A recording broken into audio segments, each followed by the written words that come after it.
So இன்றைக்கி ஏன் பிரசங்கத்தில் அநேக நேரத்தில் நிறைய கதை சொல்கிறாங்கன்னா, அந்த சத்தியத்தை விளக்கிறதுக்கு உங்கள்கிட்ட கதை சொன்னால் தான் அது சரியாக போகுது.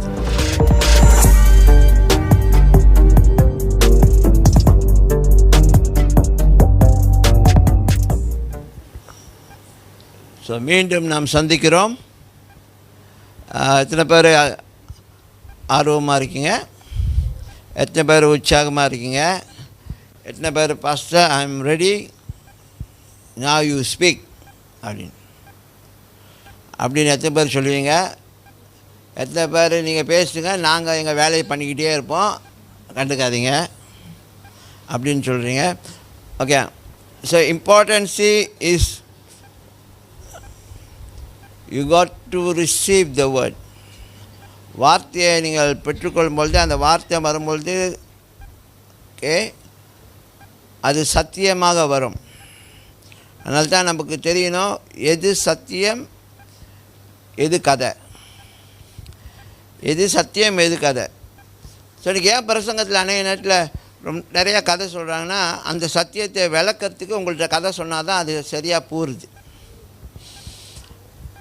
அதுமாதிரி சத்தியத்தை அப்படியே ரோவாக சொன்னால் விளங்காது. அப்படின்னா புரியுதா?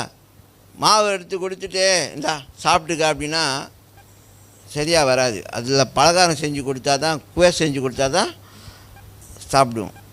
அந்த மாதிரி சத்தியம் ரோவாக வந்துச்சுன்னா அது விளங்காது.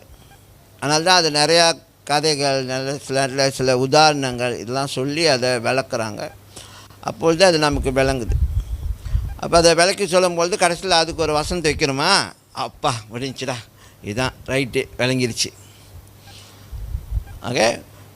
But let us learn to take the raw truth.